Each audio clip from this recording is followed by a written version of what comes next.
Welcome to Twisk, the Weekend Sports Cars podcast, and to a special edition post the 24 Hours of Le Mans 2024 that takes your questions from what was a stellar event and a fantastic race to try to unpick some of the background stories of that great race. But before we get into the show itself, time to say a big thank you to our show partners on the Marshall Pruitt podcast, starting with Pfaff Technologies, build-to-print composites manufacturing company. They're specializing in medium to large-scale automotive, motorsports, and military applications. Visit PfaffTechnologies.com. It's P-F-A-F-F Technologies.com to learn more about their services and how they can benefit your business. Next, it's the Justice Brothers, makers of premium additives, lubricants, and cleaners, been servicing the automotive and motorsports industries for more than 85 years, with victories in all the biggest North American motor races, including the Indianapolis 500, the 24 Hours of Daytona. The Justice Brothers products are truly race-proven. Learn about their vast history and range of offerings at justicebrothers.com. If you're fond of awesome motor racing collectibles, including Pfaff Motorsports McLaren gear and goodies, pay a visit to torontomotorsports.com. And finally, we have a new online merchandise home for the podcast, thepruittstore.com, for all the show stickers, models, racing memorabilia I'm trying to sell and put towards our fund to buy a house is now live and rocking. thepruittstore.com. So I'm Graham Goodwin, no Marshall Pruitt. He's on event at Watkins Glen for the IMSA race this weekend. So once again, I'm joined by my friend, my colleague at dailysportscar.com and at Racer, Stephen Kilbey. Stephen, you and I were on event, as it were, for what seemed like an awfully long time. I think it was 12 days we spent on site at Le Mans through Passage, the scrutineering, test day, all the lead up, the track sessions, qualifying, all of the media jamboree that goes with it, and then of course the great race itself, and giving ourselves a bit of a wind down time before we came back Tuesday just gone. Just a quick sum up. How good a week was it at Le Mans this year? I really enjoyed it. It is a really tough week for those of us who work there, but as a whole, I would say this was one of the best Le Mans that I've ever been to, and I think it was my 17th.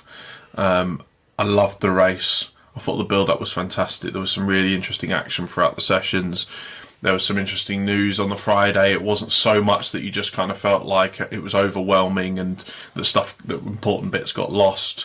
There was just plenty to talk about, and as a whole, the race delivered. And these are the races of our lives right now. We got to make the most of these, and it's quite nice going into Le Mans in a race on sort of Saturday morning, looking at that grid forming up, looking at the start, and going, I need to sit back and enjoy this, because there are going to be years in the future where we're going to look back and wish that we were back to these sort of days. And I think you're right. I mean, the general tone of conversation was that the depth in that top class in particular, and to a lesser extent in LMGT3, and the variety there really was a head turner.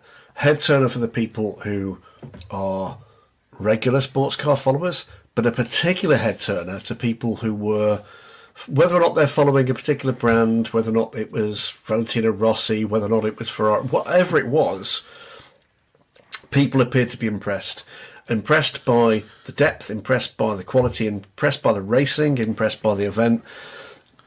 I think that's the point. It was an impressive event this year. Yeah. Again, and after the real high of the centenary event last year, there was every possibility this could have felt flat. At no point did this event feel flat. The race certainly didn't, with the rain that just never really went away. It always sort of lingered from the start to finish in that race, and it kept you on your toes. There was never an hour that went by, aside from that safety car, which I'm sure we'll get to at some point during the questions that we got coming. But aside from that period in the middle of the night, when thankfully I was asleep, so I essentially missed nothing. Stop it. Aside from that, I was grinding through 4 hours of TV commentary. You love that. That's your favourite bit. But so here's the point. Before we get into questions, there's one other thing I want to pop out there for you. Those that are regular followers of the Weekend Sports Cars, and indeed for our efforts on DSC and Racer as well, will know our editorial take on BOP-ness is different than some. I don't believe it's news. I believe it's news after the event, not prior to the event. I think what we saw, finally, was a race that should put to bed the vast majority of the moans and groans about balanced performance. What do you think? Yeah, I mean, we had 4 manufacturers that legitimately, until about 2 hours before the end, could have won the race depending on how things fell.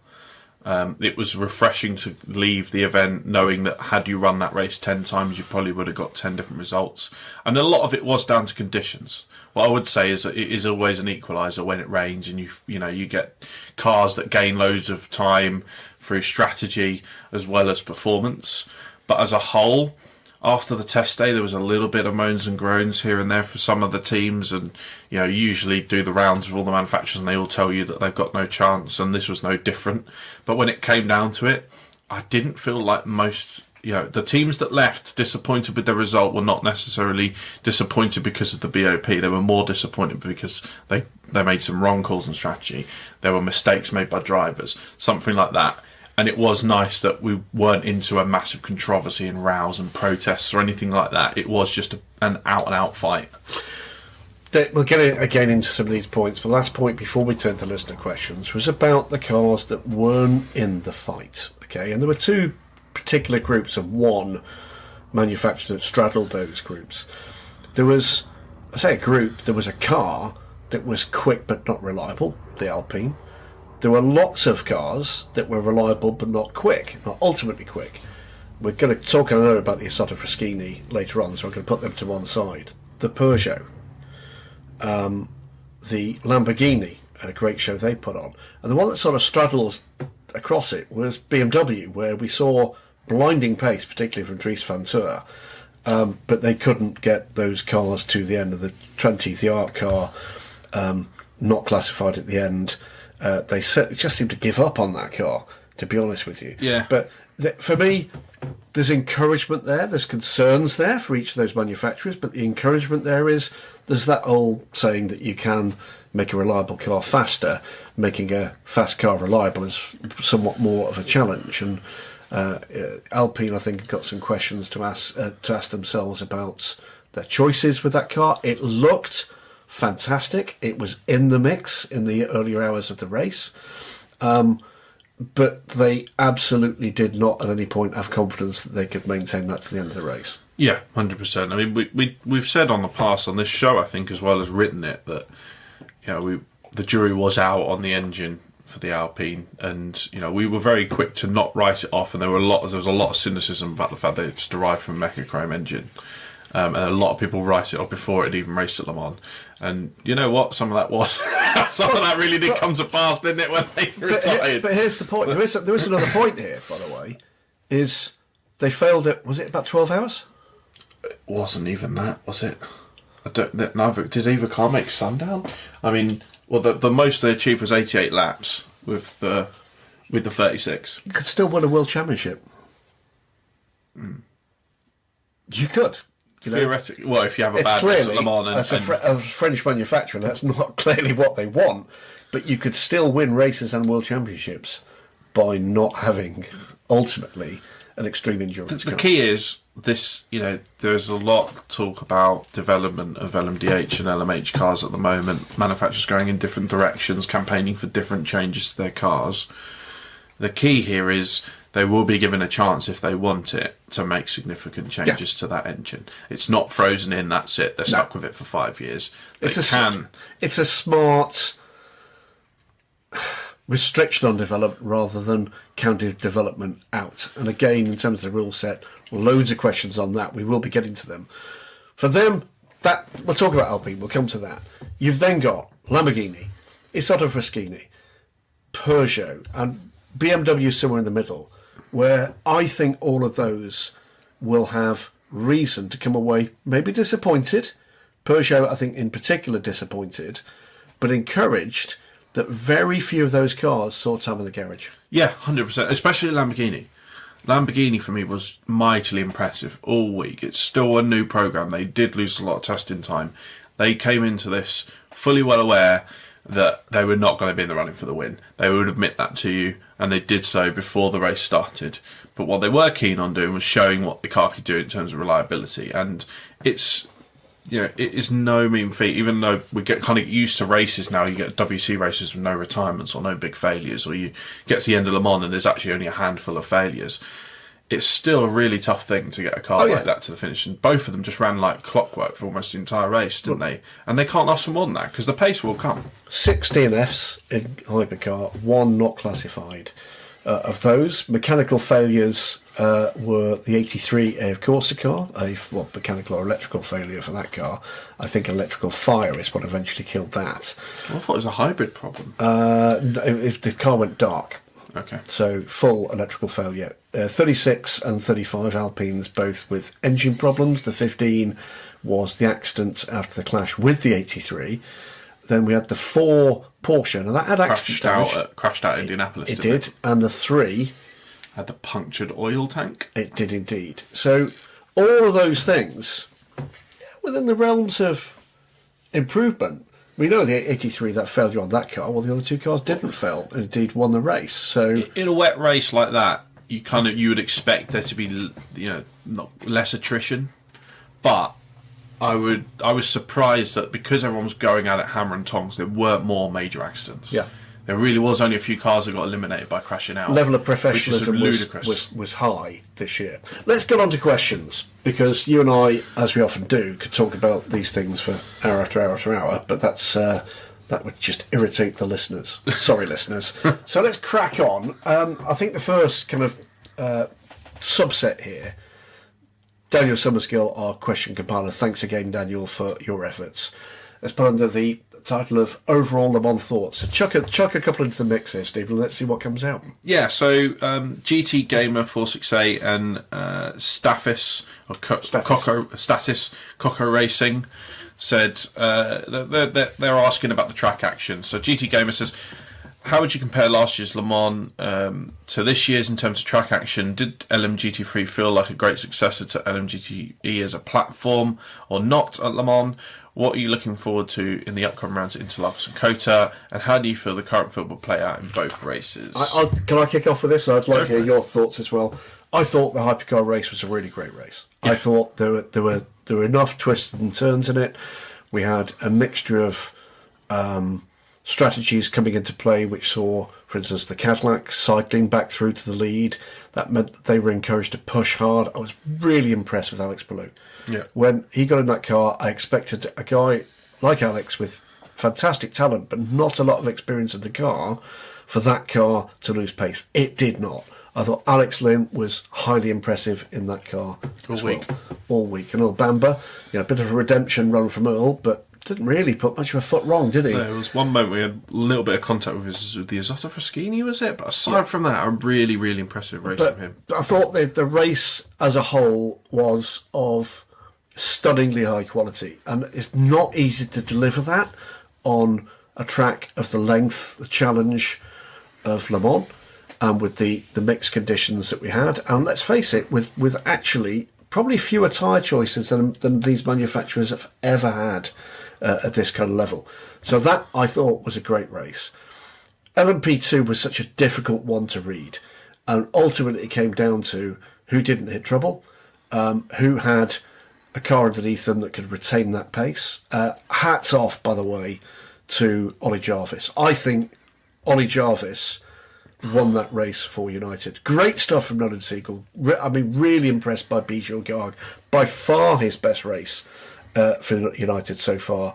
But for me, I think if you look back at the averages, and not just the averages in a global sense, but the averages at the times when he was in the car, which is critical when you're talking about a race with such mixed conditions, I think United Autosports will be patting Ollie Jarvis on the back and saying he is still a driver of absolutely world class. LMGT3, it's coming. It's not yet where it needs to be, but it's coming. And again, we did see different cars in the mix. I do have some concerns that the sheer quality of the driver lineups in the 2 Porsches is beginning to look as if that's dominant. And that, on sheer pace, ultimate pace, they can be matched.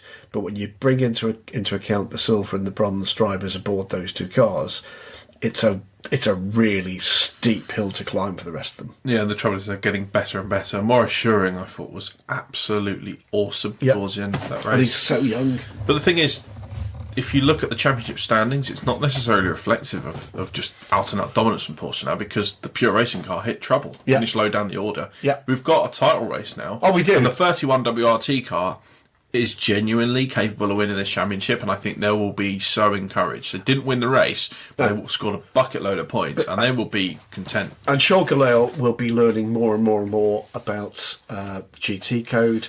Darren Young just looks more and more confident every time and is motivated. That's all great. We're seeing spells of sustained pace from some of the other chasing cars. Delighted, by the way, to see the improvement in form from the Lexus cars. Yes, again, a massive change. Can't move away from LMGT3 though without mentioning the transformation in form from the Mustangs, third and fourth. Amazing result. And that, you broke the story about the changes they made to add resilience into that car. They passed that test, didn't they? Didn't they just? Amazing. That fix has worked perfectly. It has. I think we may well see that coming into play at a couple of the races later in the season. I think a lot more to come from LMGT3. A lot more to come from LMGT3. It is beginning to find its feet. There's no doubt in my mind, I think we're going to see a pretty big reshuffle in drivers after this season. I think you're going to find people would have looked to see, are the rewards from LMGT3 equal to the massive uplift in budget that's going to be required for silver and bronze drivers to move towards the ACO code from what Lesser are doing, and I think there'll be a fair number that will be encouraged to do that.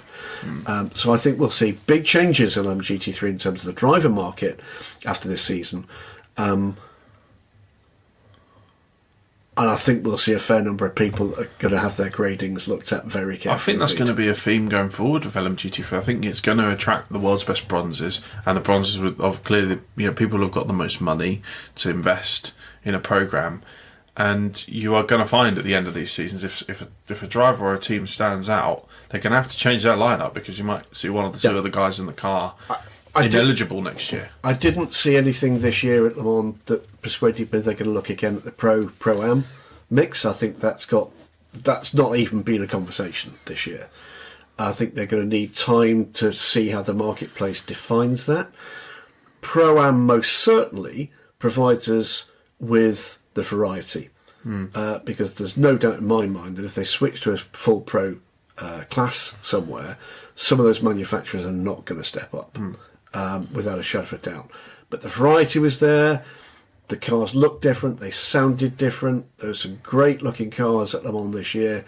There's some emerging talents that we need to keep an eye on, and there's some of the established players, Richie Leakes, I'm looking at you, that just continue to show just how much class they've got. Yeah, 100%. And what shouldn't be missed is the fact that we've had years and years and years of races at Le Mans where the GT class has been a bucket load of Porsches or a bucket load of Ferraris or both, and a couple of others sprinkled in. I mean, I just cannot remember Le Mans where there was just so much variety up and down the order. It's just 2x2 of manufacturers and different types of cars. So fans, trackside, just treated just hearing so many different engine notes. It's a 180 mile an hour car show. It really was. It's just so you kind of get blasé about it, because we're kind of used to seeing it a few times already before Le Mans in WC, just how much variety is, and it's always been like that in IMSA with GTD. But it shouldn't be amiss that when I first started going to Le Mans, the GT2 field was just like 10 or 12 Porsches, one Spiker, one Panos, job done. Yeah, it's like there's only 2 Porsches in the field, and and I think that you wouldn't have noticed that there wasn't loads. At the end of the day, if you're a fan of insert name of brand, the fact that your car is racing at Le Mans. I mean, we had the first ever Lamborghini finishers at Le Mans, classified finishers at Le Mans this year, and I think I'm right. Was it 3 of the 4? All 4. Yeah, all four. All 4 finished. So again, another step forward for that brand. The return of McLaren to Le Mans. And we'll come to them in a little wee while. There's still work to do there, but they were lucky, they had pace.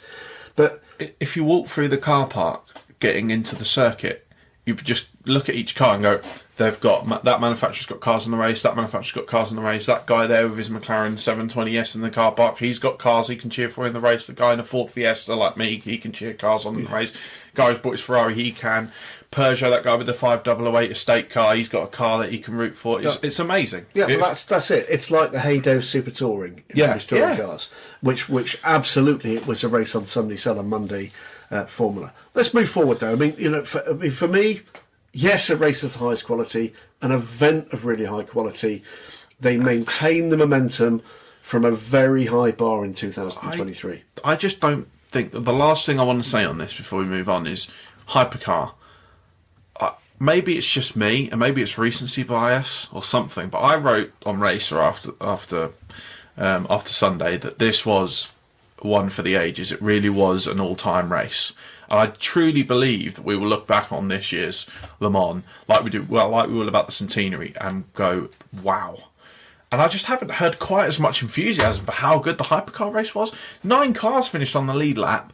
You had a titanic battle with Toyota, Ferrari, Cadillac and Porsche all in the mix. So you had high drama at the end of the race. It was awesome. There were so many years going to this race. It might have been 2 cars in the mix. So are you awesome. Saying that unusually we were right and that Toyota was in the mix? Oh yeah. Sorry, I thought they were... Because they told us... No, let's not get there. Let's not get there. But it was... I mean, just... I would like to get just your last thoughts before we move on to the next topic. Nicholas Nielsen. There's not a single question. We've got probably 150 questions here on about 10 different pages, and we've had to whittle them down. Not a single person has asked about Nicholas Nielsen. For me, that was a absolutely astonishing performance. His career has changed. He broke the challenge of Toyota at the end of the race. They realised there is no point in trying to put this guy under pressure. By the way, quite an extraordinary radio message from Toyota, which was effectively, give it up, we need the points for the championship. That is Toyota making a conscious decision to pursue the FI World Endurance Championship over the potential for a Le Mans win. They want more than words can say. That's an astonishing moment for the WEC. Yeah. An astonishing moment for the WEC.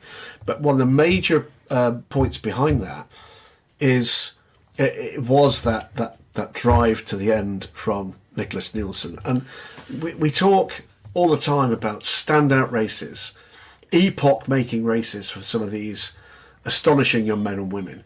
And that right there was the one for Nick Nielsen. You're going to see a very different driver moving forward. That was his superstar coming out party. Yeah, that was Andre Lotter in 2011. That was Maxime Martin at the Nürburgring 20,000 in 2013. It was Marcel Fessler at Spa Tom Christensen overnight in 2008. Yeah. It was just... It was...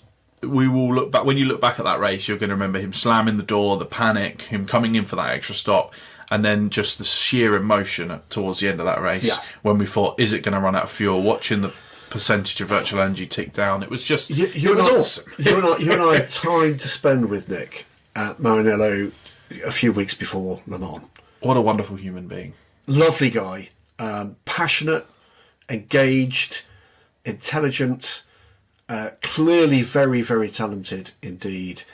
And again, he's going to be a massive asset, not just to that Ferrari programme, but to sports car racing. Because what you're looking for is people with youth, which he most certainly has, who can fill I don't want to say an ambassadorial role, because that implies someone with more miles on the clock, more experience, but an advocacy role.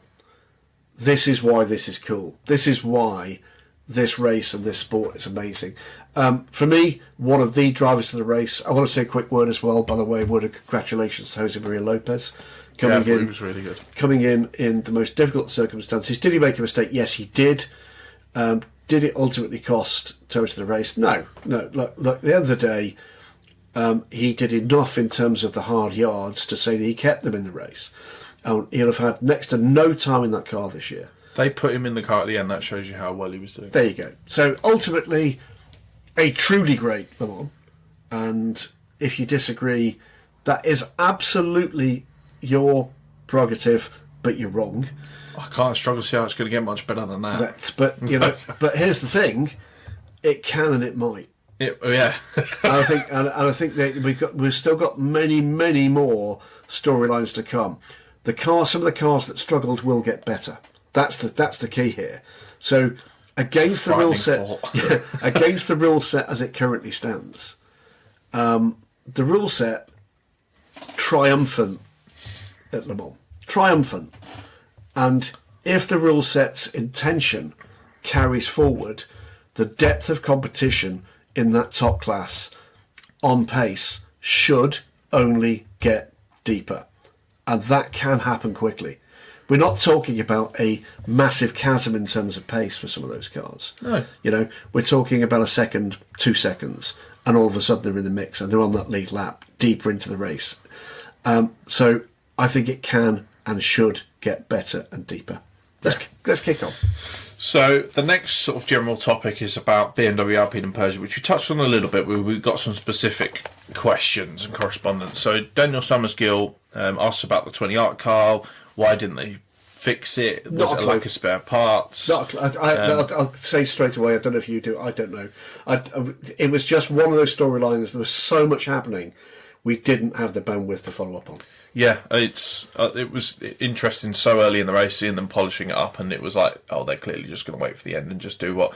And it was very old school, really. It used to be a regular occurrence. You'd get a car that would spend 16 hours in the garage, and they just give it a parade lap at the end just to kind of get it across the line. I don't think they'd have done it if it hadn't been the art car.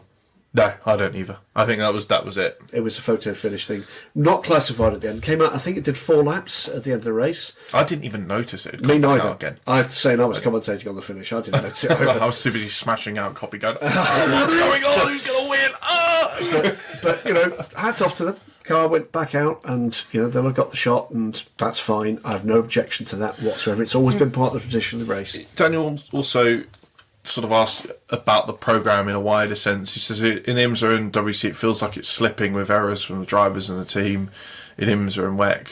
What do you think about the programme in general for WRT and RLL now? Okay, we're going to come to a couple of bits about BMW, I'm sure, to do with the exit of the 15 car for the race. Car's got pace, very clearly, top qualifying with Dries van Teur. Yeah, it was quick. It has real potential. WRT will have noticed that, BMW will noticed that. As with every programme, there's got to be justification moving forward. BMW have, on occasion, been pretty flaky about their commitment. Lot been said about Peugeot. We'll come on to that a little later with what might be quite a controversial take on the longevity of that programme, but it's no less accurate for being controversial. If you would ask me in terms of their commitment to the programme, the one I'd always worry about with BMW, and that's, I'm afraid, if you're listening to us from BMW, you've got form, for this. But I think there is potential in that car. It's got pace. It's got the potential to have that pace and reliability. There is work to do. And as we've said repeatedly about a number of programmes in the past, back in the LMP1 days, if you're looking to develop those cars, you have to put them in the hands of excellence. And there are few more excellent than WRT. Yep. If there's pace to be found in that car, then you've got it with the right group right there. RLL, I've got less to say about. They are a team I know less about than I do about WRT. But I see no reason why the same shouldn't be true in that regard as well.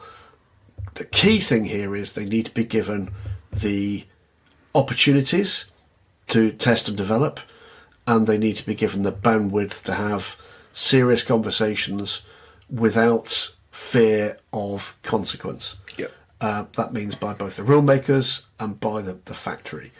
That car can be a contender. I have zero doubt that car can be a contender. It's simply a matter of how that is now managed in the next 6, 8, 12 months. Well, I sat down with Andreas Roos, the head of BMW Motorsport, during the week, and it came just after the car top qualifying, before Hyperpole. And what stood out to me from that conversation was that he was pretty adamant that at the moment they aren't really looking at upgrading that car, making any changes to it. I wonder if that's changed now. because that was at a point where they were on the highest of highs of just top qualifying. They were like, wow, okay, maybe we've got a shot here, maybe we're a surprise package. And maybe that flash of what's to come followed up by what was a pretty awful race for them, and not entirely of their making, with the clash with the 83. Well, but I wonder if they'll leave Le Mans going, okay, maybe if we get an extra 10%, it would make a massive difference. 5%. Yeah. You know, I mean, it's for me, there's some reliability concerns about that car. There are a few concerns about the sustainability of its pace, but it's not a gaping chasm. It's, for me, that they're the frustrating one of the group, in that you can sort of see what they need to do. And, you know, I'm not a technical genius. They've got technical geniuses. They'll be able to see what they need to do. Are they going to do it? That's the key for that programme. I want them to do it. I've said it before. I actually think that's one of the best looking LMDH cars. I really do. I think in terms of the brand specificity of the car, that's what this formula is supposed to be about. No doubt whatsoever that's a BMW. And I want to see that car succeed. And I want to see what they're going to do to make it succeed. Let's move on. Tom Bacon, love your name, as always. After what felt like a breakthrough for... I do love bacon. After what felt like a breakthrough for Peugeot at Le Mans last year, have there been any answers as to why they were so far off the pace this year? It was so peculiar, wasn't it? It was, but it is a fundamentally different concept now. And, you know, they've not had a massive amount of testing with that package. And they certainly, the first time they've seen it at Le Mans other than simulator. The best news... the car was stone cold reliable. Yes. Okay? So what they've got now is to find something like 3 seconds of pace per lap. Now that's quite a steep mountain to climb, but my guess would be if we went back in 2 weeks' time, they'd have found a second and a half of that straight away because they now understand the car at Le Mans better. They've now had that mileage. I have been told, and it's not going to be for this podcast, where one of the key problems is with that car, and it's a really easy one to fix. It will need a joker, but it's a really easy one to fix. It's an area of development that is pretty simple to fix in engineering terms. Okay, it's not we need to bin off this concept in any way, but there was a point where it came. I think I'd mentioned it on air, where I can't remember which. I think it might have been Nico Muller put in the fastest lap for his car, and his fastest lap was 3.2 seconds slower for that car than the lead car in the race at that point, and that was 16 hours into the race.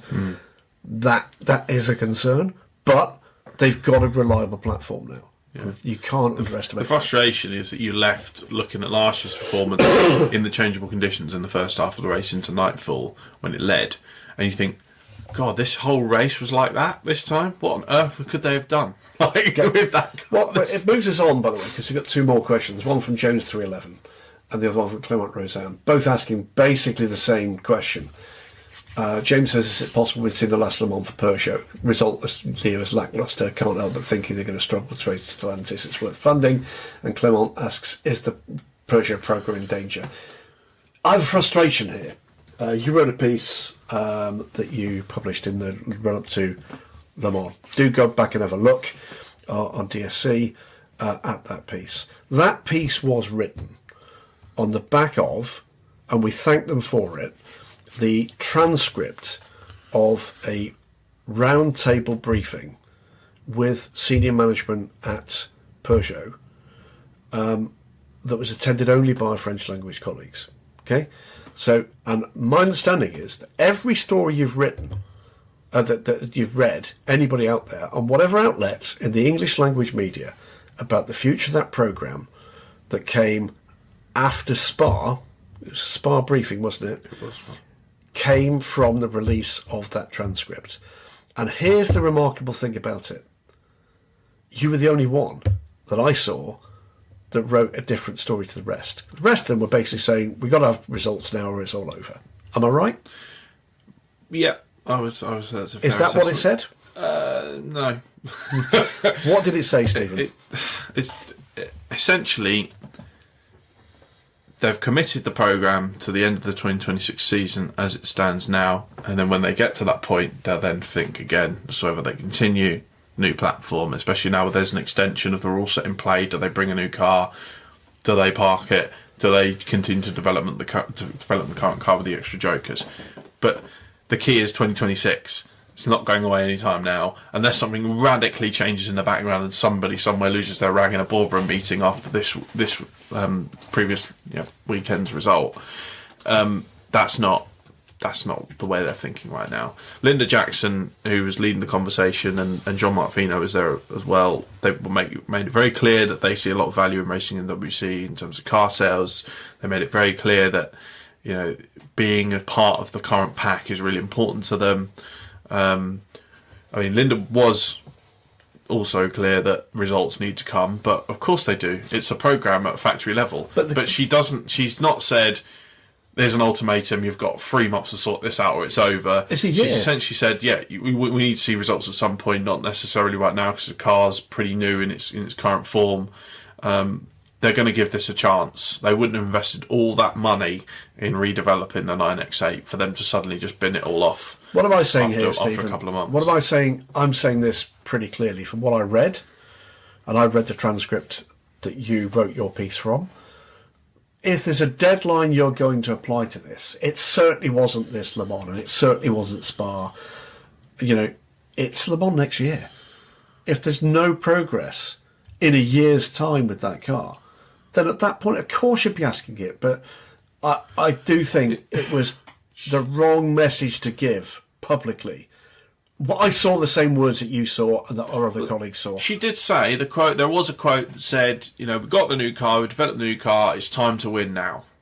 And I get that, but she's also qualified. Going into more detail. Talked about that they're committed to this through to the end of 2026, as was originally the plan when they first signed off the program. Nothing has changed. No, it's just. And this is the frustration that we've talked about in the past. You've got to manage the disappointment. If you're going to have a Le Mans like this, where things don't go your way, you're not on the pace, you're not in contention for the win, and you leave with very little that you can say in a press release about how good it was, you need to find a way to move on with that. I genuinely think in the next couple of years, before that deadline of the end of 26 comes, I'm sure they'll get a couple more standout results somewhere. Whether it's a Le Mans win, whether it's a couple of WC wins, whether it's having a car in the title race through to halfway through a season or something like that, I'm sure they'll find their feet. They've got too many good people in that program. They've got too many good drivers for it not to work out at some point. And it is a balance of performance formula. If they can exploit what they get given in the BOP values and things go their way and they strategically work their way through races properly, there's no reason why they can't get results. And that's the same for everybody in this field. I'll say it out. Say my position clearly here is I'm over every single time that there is an opportunity is given to have a conversation with someone who has got the higher fire, stop, go power with a major motorsport program, that many of my colleagues seem to be obsessed with getting them to say they're in trouble. We have an opportunity here in motorsport. Blindingly clearly, this is a successful formula. And I just don't get why getting a click is more important than giving a boost. I don't get it. I don't understand why we've got this consistent outlook from, it's not one person or one outlet, but a number of people and a number of outlets that just seem to be hungry for the controversy. We got enough of that bullshit in a whole range of other areas of our lives. Politics, stand up and be counted on that one. Let's celebrate what we've got. You don't have to do that in an unquestioning fashion. We've just said that programme needs to provide results, but against a sensible time frame. And that's what Linda said. She gave, in the context of the headlines that she received, an unfortunate one-liner, but qualified it. And what was missing was the qualification. What the worry I've got with Peugeot after Le Mans week this year is that, in a field that deep, getting to the end of the race with two reliable cars is not as easy to celebrate as it used to be. No, I get that. The biggest problem they had was that last year while it didn't go to plan in terms of the race results, they had a few hours in that race where they were leading, and everyone was like, "Wow, okay, here's Peugeot. The car works on the circuit," and there was a bit of enthusiasm around it. The biggest problem was they were invisible in that race. Yeah, I get that. You barely saw it on telly. But that's the biggest problem. But that can be solved. It can be solved, and I think that's what they need to come up fighting with. Is we understand the problem, and we're now going to deal with it. That's what needs to be said next. I want to see that car at testing. I want to see that happening. I want to hear positivity from not just the management but the drivers about the drive that is behind that. Same with Lamborghini. Okay, it's exactly the same issue with Lamborghini. It's a newer car. Well, oddly enough, it's actually not a newer car, is it? It's exactly the same in terms of its racing programs, with the exception of a couple of IMSA races under its wheels. But I want to be hearing from them what it is they're going to do to close the gap. It's about closing the gap. And there's no hiding place behind BOP for this. There just isn't. It's not a BOP issue. It's a car issue. It's a development issue. It's a testing issue. It's a team issue. Let's see them getting on with it, and let's give more people more opportunities to be more positive about the prospects for that to get quicker, as well as being reliable, and to start getting some results. Yep. Last question on this segment. Daniel Nicon talks about Alpine's engine struggles at Le Mans. Do you think they're regretting their decision to use a much maligned Mechachrome in the back of the A424? Do you see them switching for 2025 to something more reliable? I see them putting the people responsible for the engines under pressure to do better with what they've got. To start with, it's a matter of whether or not they see that as being possible at this stage. Car looked great. Car's pace was fantastic. They were in the mix. They were in the fight with particularly the 35 car, the early parts of that race. But did I think they ever showed the confidence that could continue? No, I didn't. And in that instance, there's got to be an answer to the question, what next? That's the key. That's the next question to a Bruno fan. He won't like it, but it's not a reason for us not to ask the question. No. Bruno, we saw where the big weak point was in this car. What is the solution? What is the programme moving forward to deal with the fact you can't win Le Mans? You can't win Le Mans. Okay? They clearly knew exactly what the issue was. The way in which effectively 35 failed and 36 was brought in and was retired from the garage. They knew the same issue was there. So that was a known. What next, Alpine? Yep. They'll get there. I'm sure they will. They can't sit around and just ignore the problem. They have a problem. They will sort the problem. Let's get on with it. Yeah.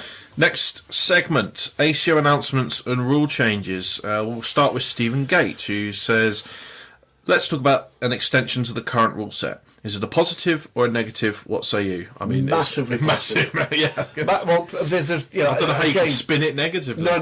Well, put aside LMH for a moment. For the LMDH rule set, massive positive. Why? Because those manufacturers, plural, that have been sitting on the fence. Some we know about, some we yet don't or can't be sure about.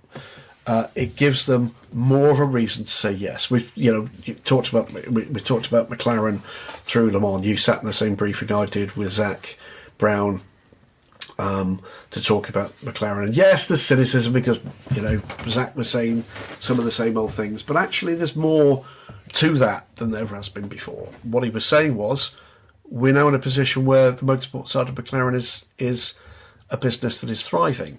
They are closer than they ever have been to turning the Formula One team around. They're getting good results. Same with the IndyCar side of things. Their electric racing side with Formula E and Extreme E is turning a corner as well.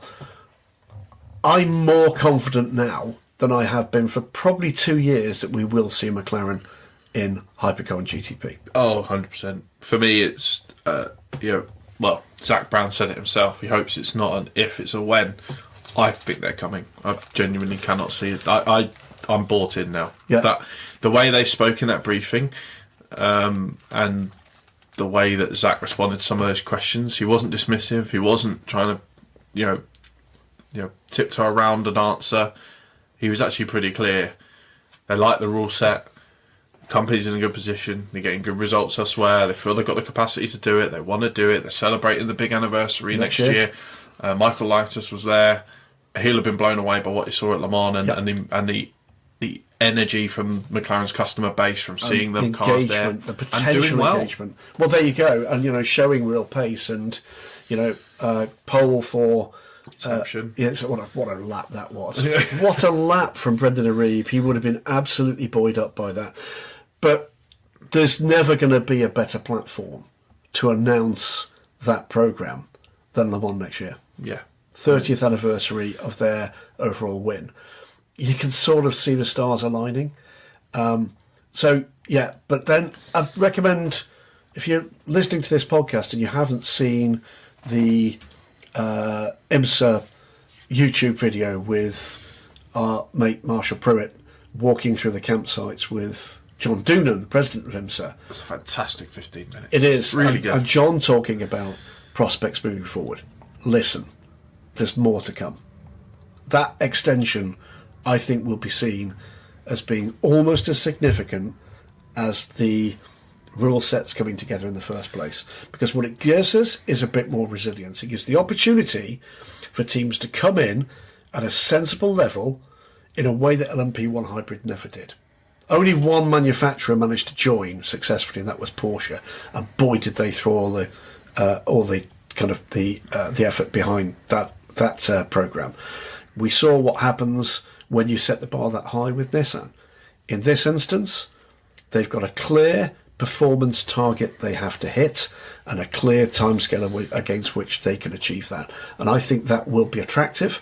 You couldn't be a manufacturer with the kind of price point that we're talking about here and not be impressed by what's happened at Le Mans and Daytona and Sebring and Imola and Spa in terms of the numbers, the exposure, and most particularly of all, the growth of all those numbers.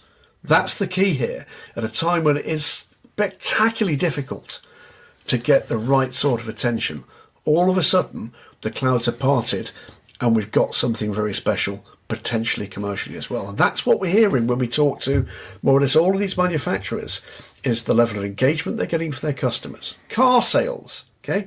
Their most important customers, the very high-end people that are investing in the road and track cars from these brands, are turning towards this, as well as some of the other activities. Yeah, they're still interested in Formula One. We're not actually in competition with Formula One. We're just not. There are various ways in which perhaps there are some parallels that need to be kind of explored and understood and squared off. But as a product, it's a product in its own right. It doesn't have to make excuses about itself. When you've got the racing with the depth and the quality that we've got now, it's making fewer excuses for itself, and that you are going to see play out. I expect for the first time in about a year, 18 months, we're going to start to have surprise, very pleasant surprise announcements coming in the next year or so. Yeah. If I'm the ACO president, PFE or I'm the CEO of the WC and LMS, Fred Licky, and I'm almost not... The job is done for the next few years. Yep. They can sit back and enjoy the ride and manage the calendar and manage the odd spat here and there and making sure everybody's happy. They've now extended the rule set to the end of 2029. They're smart people. They will already be thinking about 2029. What do we do at the end of that? For me, I don't necessarily think that's the end of the extension to this rule set. I think we might see some tweaks here and there to what you can bring along to the party in terms of car and technology and philosophy to this rule set. I can see this going into the next decade, because what they want is to get enough manufacturers here that keep coming back year after year that it becomes a norm. It comes a given that you're in the WC, like we've seen in other championships, like DTM back in the day, or like WRC or NASCAR, where it doesn't matter what they do, there's going to be 2 or 3 manufacturers that will say, "Well, we're going to be here anyway." And WRC, it's the same. There's always at least 2 or 3 manufacturers, and that's what they need. They need to get to a point where manufacturers just kind of keep coming back to the point where it becomes part of their yearly cycle that, we're in WC this year, what are we doing? Rather than chopping in and out. They need to sustain it, and I think they can. 2, 3, 4 year programs. Yeah, and then and actually, like a herringbone arrangement where we know at some point some manufacturers are going to say, we're done with this. We've spent the budget we have for this. We've got to go off and do something else. We're going to go and sponsor, I don't know, a Champions League team, or we're going to go and put our money into fashion, or we're going to throw yet another useless million at that bunch of influencers. Hi guys. But if you got to a point where you could get Ferrari as they're looking like they are, like a Porsche and a Toyota as a minimum, bought into the level where they just keep coming. Doesn't matter. They want to be here. This is their program. This is their heritage. They want to build on results from the past. There'll be the other others that want to manufacturers step up. come in. Yeah, there'll be others that want to step up, and there'll be teams that want to come just so they can race against them. You need that group. Let's drag on into this. Jacob Money says, with the announcement of high-profile manufacturers having to run 2 cars in WEC next season, could we see the 3rd Ferrari going to IMSA next year? Are you aware of any LMH brands looking to expand in IMSA in the next couple of years? There was another one on a similar... let's have a quick look. It was David Harris, who says, terrific podcast, guys. Thank you very much, David. Outside of Aston Martin, any additional LMDH GTP cars on the horizon for IMSA? Also, it's a 2-car mandate going to impact any type of IMSA entry for Lamborghini in 2025. Answer the one about Lamborghini first, because you were in that conversation. They committed to the 2 cars for WEC, which is fantastic news. They'd kind of trailed it to us back at Imola when Pacini told me, from Andrea Pacini from Iron Links, told me that they were ready to go if the rule came into place. The rule for 2 cars is in place now, and the CEO of Lamborghini came out and said before Le Mans 24 Hours they're going to be there. The key is they're working on behind the scenes on what they're going to do about IMSA, how they're going to manage it logistically. And the quote from Riven Moore, the technical director who's currently acting as head of Lamborghini Motorsport, is that actually scaling up to 2 cars for WEC and having the second car is easy. It's the other stuff around it that's difficult. It's logistics, it's making sure that you've got the right team on site to manage the programs, and it's making sure that everything works with the capacity that they've got. And because of that, they're still having to work the finer details on what they're going to do in IMSA. At the moment, they are committed to IMSA. The quote was, it's one of the pillars of the programme from when they first announced it. They want to keep racing in IMSA GTP. The bigger question mark is, what does it look like? Do we see them just continue in the Endurance Cup, or do we see them expand full season like they'd originally planned? Okay. If I was a betting man, from what we heard in that briefing, I would say there'd probably still be 1 car in IMSA next year. I think it might just be the Endurance Cup rounds, but I'd like to see more. They certainly did trail the fact there might be 2 at Daytona. Okay. Which would be fantastic. Wouldn't it just? Really good. The other quick question was about the 3rd Ferrari. No doubt at all about it. Pretty conclusive. We spoke to Antonello Coletta at Maranello before Le Mans. That 83 car, the current plan comes back to the WEC with the same driver lineup next year, is our understanding. That's pretty clear from what Antonello said to us at that point. As for other teams, whether or not it be GTP, LMDH or LMH, making statements about IMSA. Ferrari definitely not next year, without a shadow of a doubt. So no Ferrari committed to IMSA for next year. But I think it could happen. I think it will happen in the future. I think right now they're basically just trying to build their program, build their capability. You've got to say they've done a pretty good job of that so far. But they are building in for the future, not least with the driver talent. That 83 car made very clear these are the 2 young guys, Yefe and Robert Schwartzman, that we expect to be the next generation into the factory cars. Okay, but that's not to say they couldn't be doing other stuff as well. Again, on the future prospects for IMSA, take a look and a listen to what John Doonan says in that conversation with Marshall Pruitt. There's a link to that video in a story posted on Saturday morning on DSC. Or it's on the IMSA YouTube channel. I can say nothing other than rampant positivity there. And the most exciting thing about that is I don't actually know what he's talking about yet. Yeah, which is great. And the best thing is, knowing John Doonan like we do, and he is a man of integrity. He's not going to be running around screaming and shouting that they've got loads more manufacturers coming if he knows they aren't. Yeah, he'd be keen to fan the flames on it or you push back on it if that wasn't the case. Thomas Metz adds another layer into this one, Stephen. We're talking about Privateers Asia Le Mans series and the conversations that have been going on there. Let's talk about that. So, a couple of story strands there. One is, where is the space? Well, keep an eye on just exactly what will be going on in the customer marketplace. I can tell you that I know of active discussions around another manufacturer bringing customer cars into play here.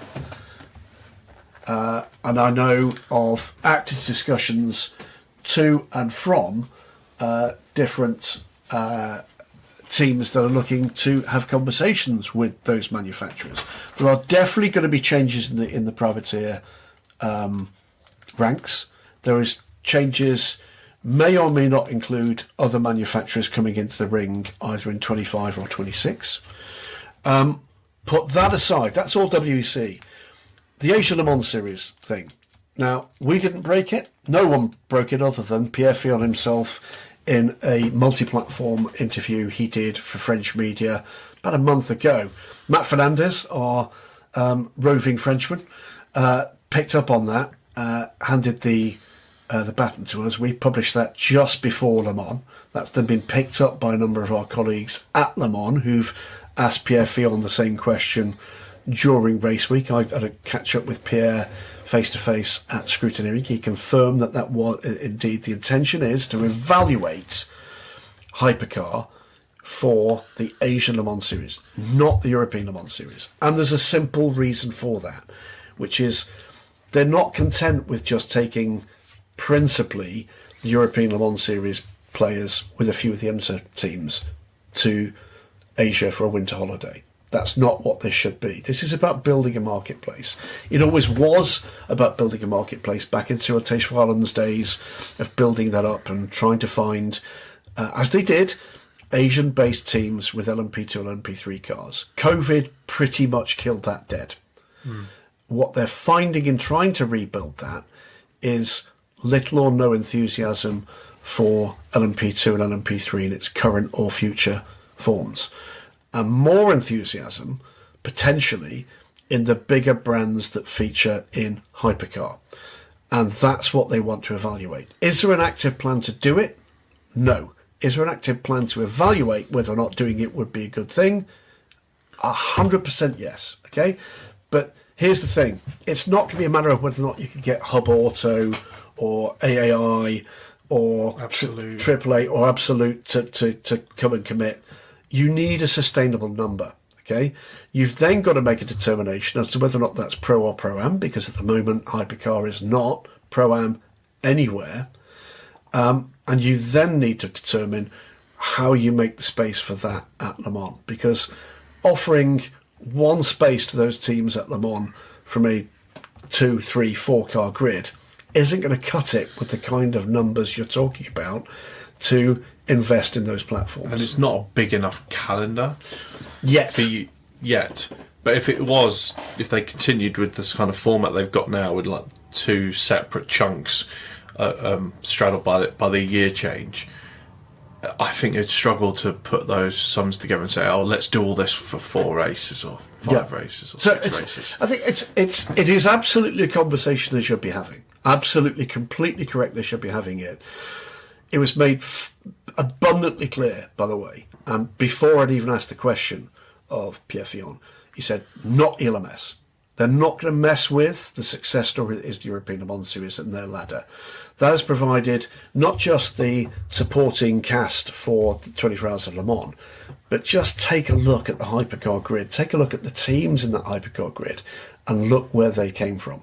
Okay, the fact that you've got WRT, the fact that you've got the potential to build things like the Iron Lynx effort, all of that came through the opportunities to expand into prototypes, a proving program, if you like, from the European Le Mans series. They are not going to mess with that at all. They've got other things to deal with.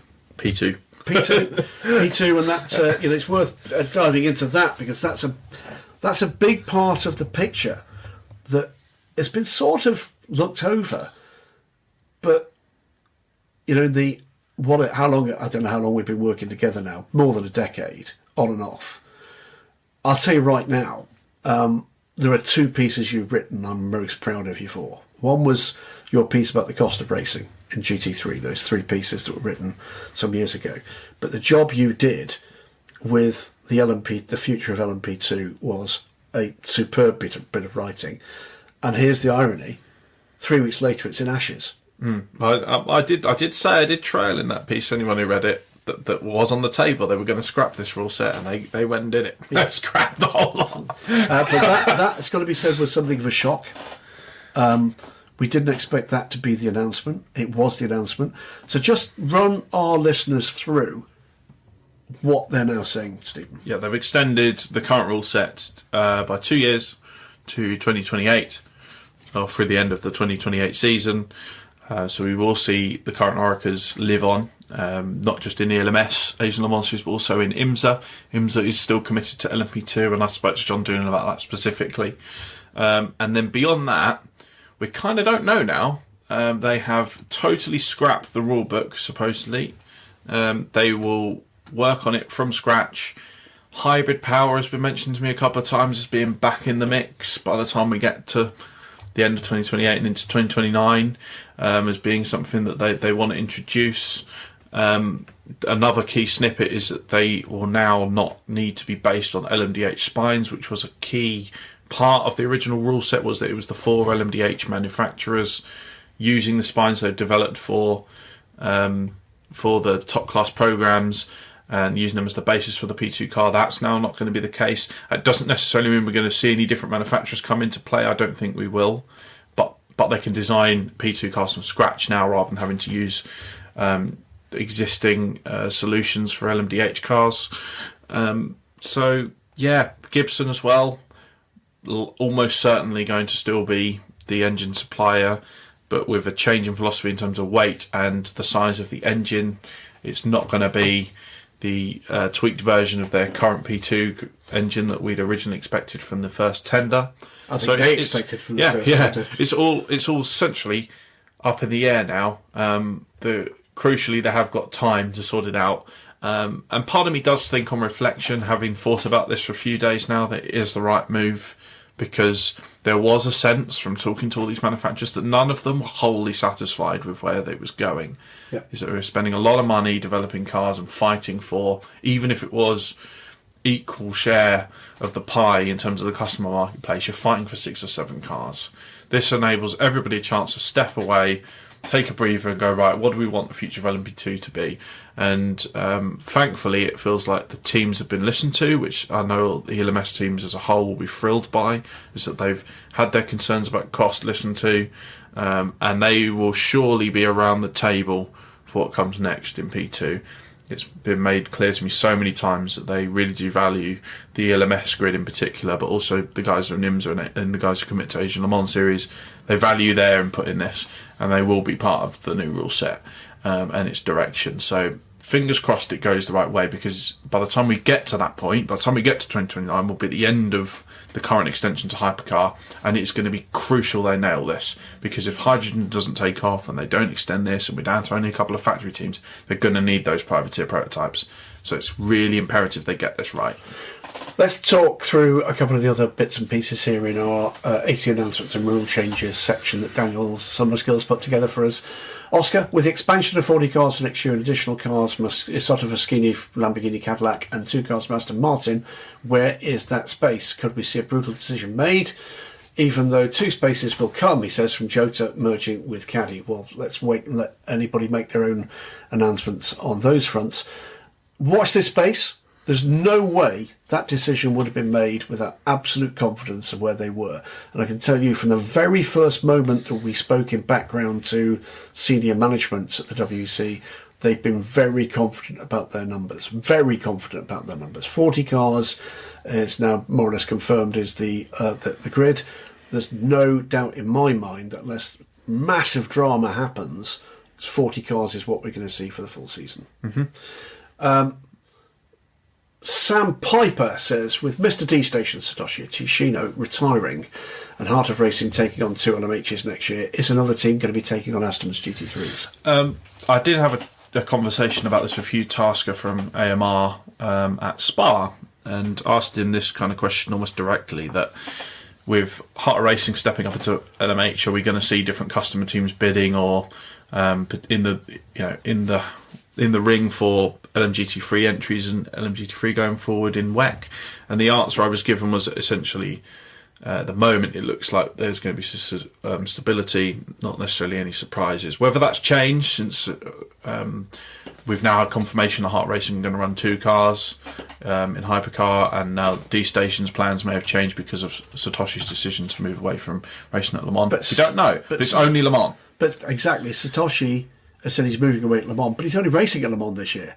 Yeah. He's not actually in the full The team is still going to function. Bingo. So, personally, as we stand, I don't think we're going to see a change there from Aston Martin. Yeah. Could change.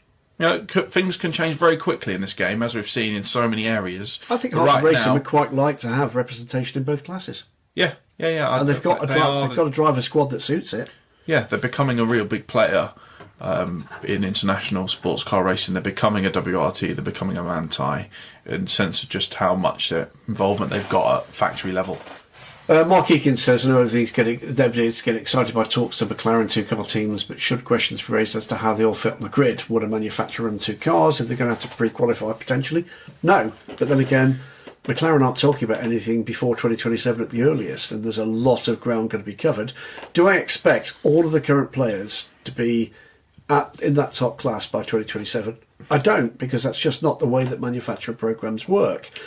Who do I think is the most likely to slip? I could probably give you a short list of those, but no point in doing that right now. Let's not write history before it happens. Nobody is telling us they're going to pull out. And what shouldn't be missed is that the priorities can be given to teams that are entering hypercar, manufacturers entering hypercar. Yeah. If you're putting all that investment into building a car from scratch just for this rule set, yeah, it's going to be the GT3 grid that takes the hit here. And I'm sure they're going to start looking at the brands who've either got the older cars in the field, or they're going to look at brands that don't have hypercar representation. You're first on the chopping block. Yeah. If they will accommodate as many hypercars as they can, because why wouldn't they? Yeah.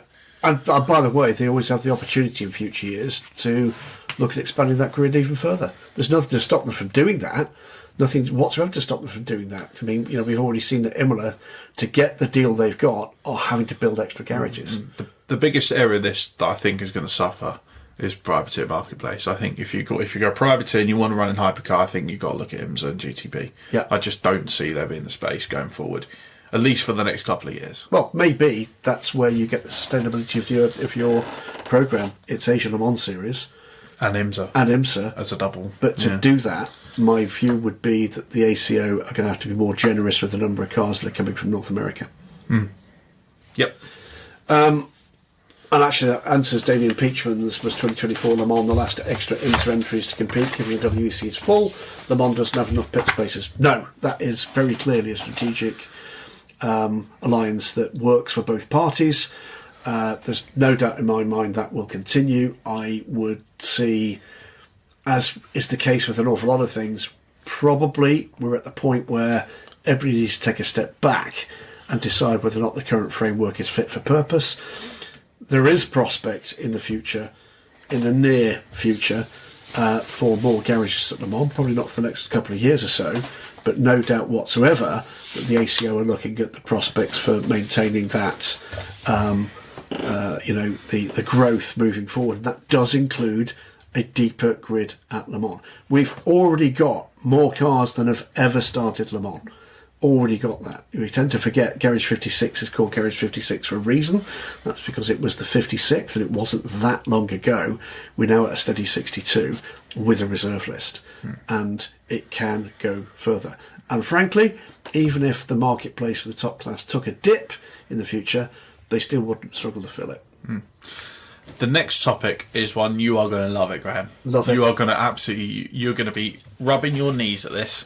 Qualifying, slow zones and safety cars, and we've got a lot of questions about this. We do. So before we do that, we're already at 68 minutes into this podcast. Fantastic. It's going to be a bumper bonanza one, because we've made the decision to answer as many of these questions as we possibly can. So now might be the point to press the pause button, go and get yourself an adult beverage if it's that time of the evening, or maybe a hot milky drink if it's that time of the morning, afternoon, or evening. Light your favourite scented candle. Make yourself a ritual. Grab the cat, whether or not he or she likes it. Do those things. Settle in. Yep. Strap yourself in, because we're going qualifying, slow zones and safety cars. Hit me with it. Yeah, Daniel Summerskill. Him? Again? Yes. Hyperpole's been a great addition to Le Mans, but is a rethink needed for the 1 hour qualifying session?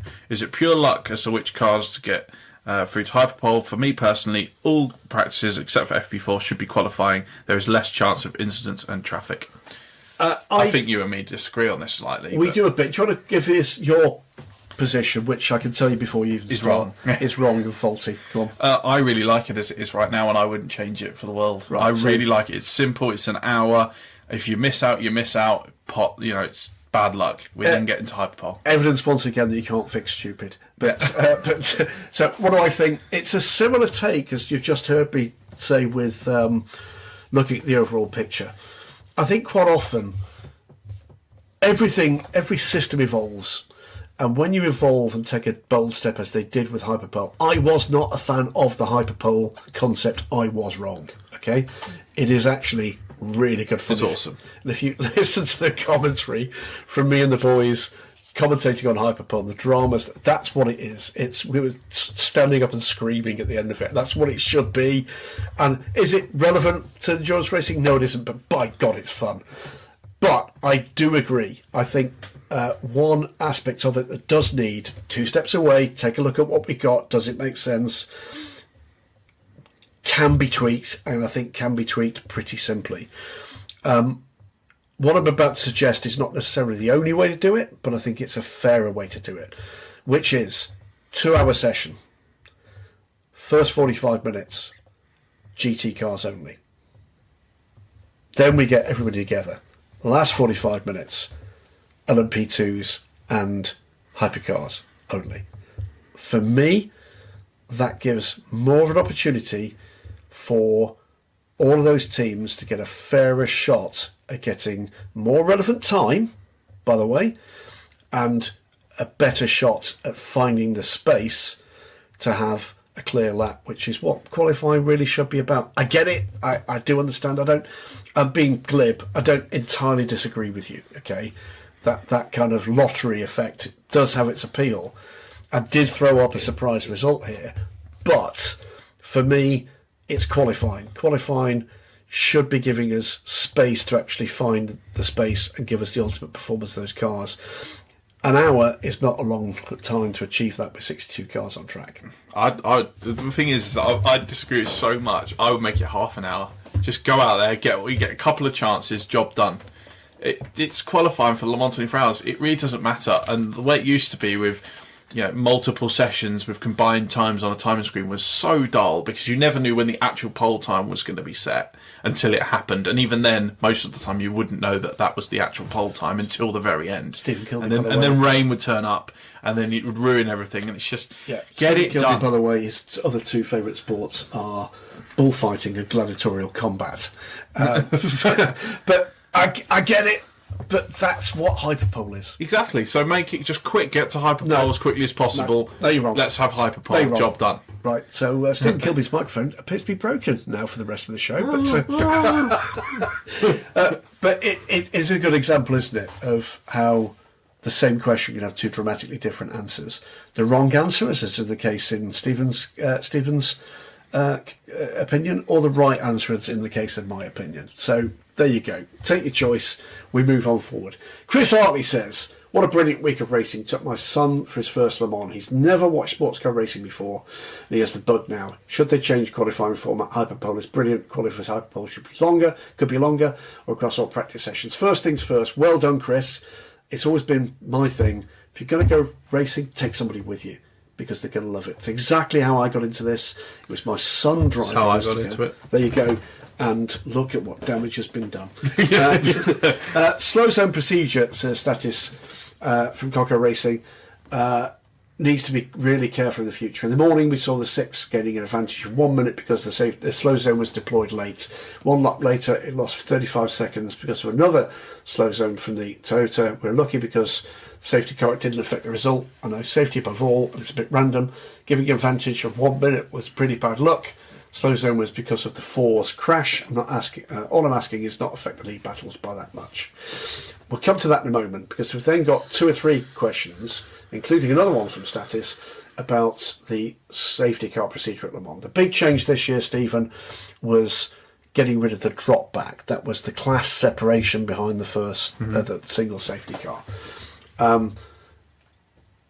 Conor Kay says he doesn't believe that the change seemed like it saved much time over last year. Most of the time was spent in stage 1 cleaning up the incidents. Yes! And we didn't get quite the full class battles in the 2023 wave round. And then Crippled Potato, great name. I suspect that may be his given name. Indeed, I don't think that's that is definitely a birth name. Yeah. I've no problem with the current safety car setup. I thought it worked fine in practice. Should the rules be tweaked to allow cars to switch to wet tyres while the procedure is running before going green when conditions deteriorate? Seemed very questionable. Watching the wave round pack crawl their way up to the safety car, releasing the entire field with stone cold slicks and a wet racetrack with a green flag. Goldberg, the final question on this: was I surprised, or were we surprised by the ACO's decision to have them on the safety car rather than red flag it? No. The Le Mans 24 Hours famously has never been red flagged. It does give the opportunity to at least clear some of the water behind the safety car trains, so there is that. So just a quick answer to Goldberg's one: no. As for the rest of it, I struggle to disagree with not allowing them to change to wets. If the reason you're beyond the safety car is because of weather conditions, I struggle to disagree with that premise. I'd say again, I disagree with the change they made for this year. I don't think it saved any time at all. I think they bowed to the wrong sort of pressure. I think they bowed to, griping media and social media comment, and I don't think it took that long. Did it take a little longer? Yes. Might have been one more lap? Yes. It's a 24-hour race. If actually what you get at the end of the day is a better race and better safety, that's surely what that process is supposed to be about. And by the way, fairer, which is the other thing it's supposed to be about. We changed the rules, remember, after Porsche getting a mighty lift from a safety car. Was it 18?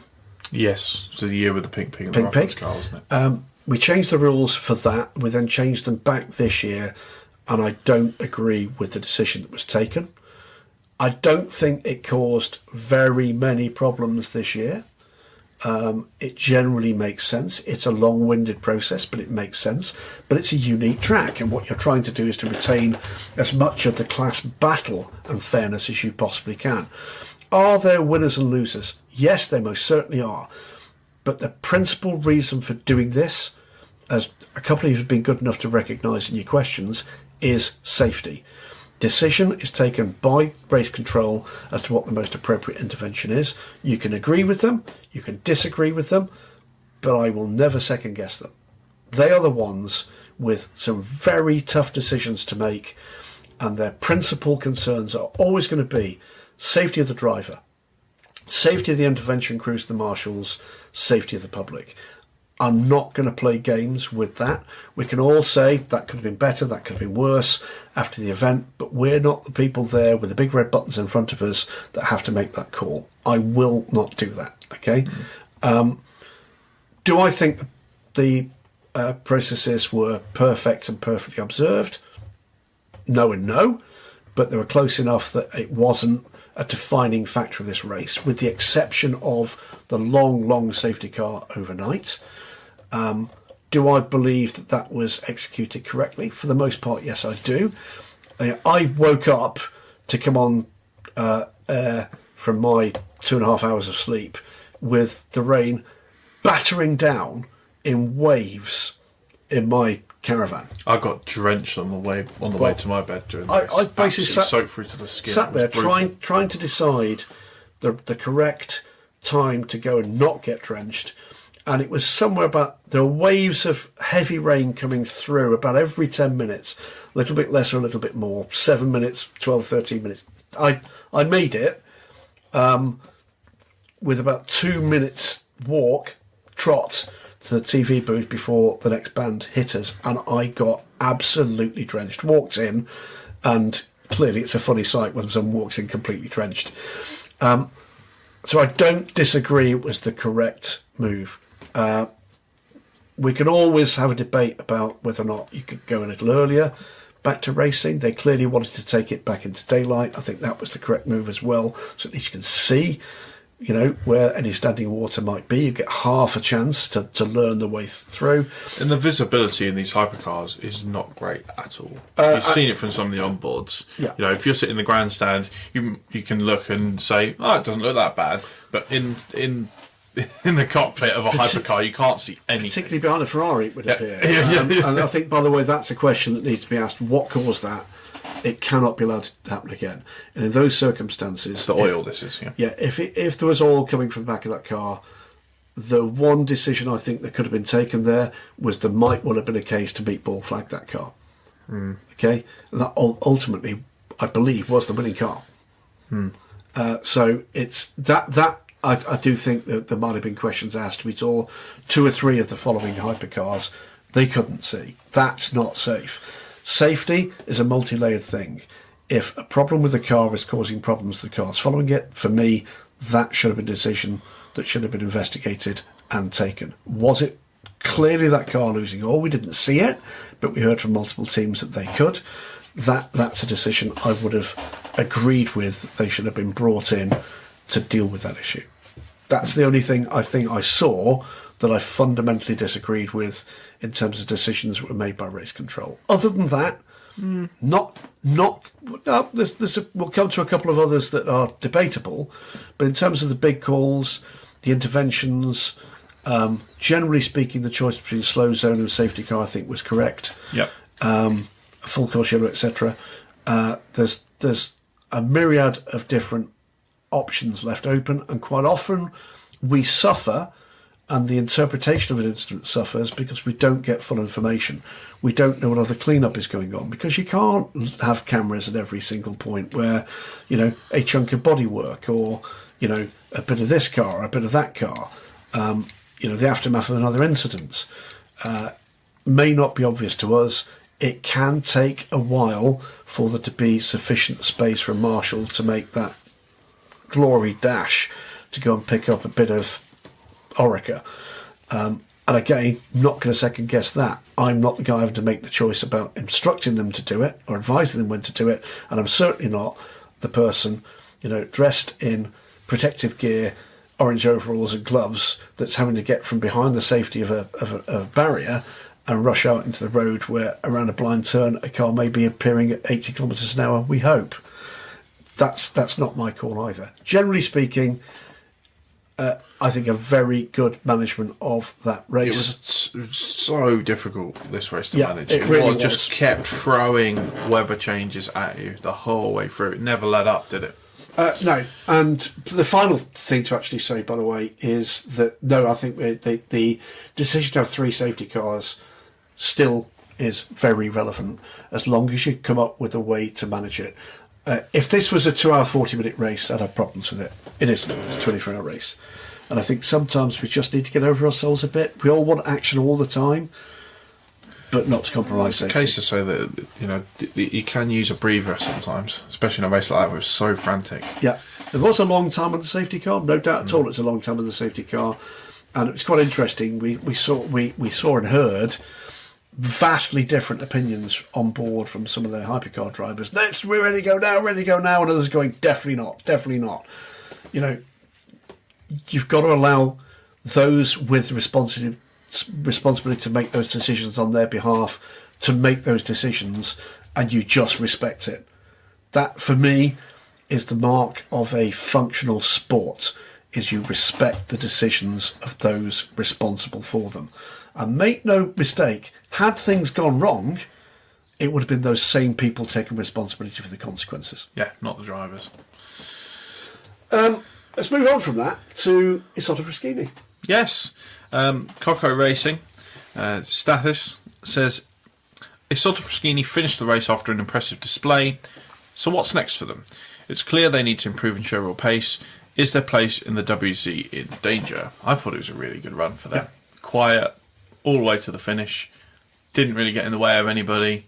just got on with the job, finished above the LMP2 cars. Can't expect much more than that. By the way, finished because the guesting cars and the privateer cars are invisible for manufacturers' points. Finished one place out of getting 2 manufacturer points, because double points, of course. I know they were buzzed about it in a really good way. That will not have hurt them in any way to find the drive to move forward. They do need to find pace. They do need to find a commercial solution for next year. They need to find a second car. They do. Do I know where they are with that? I have a few ideas. Do I think where they are now with that programme is appropriate for the driver squad they've got? No. I think we're now at that stage where they need to make a difficult decision, and they need to decide whether or not they're going to invest in getting a structure around that that starts to close the performance gap.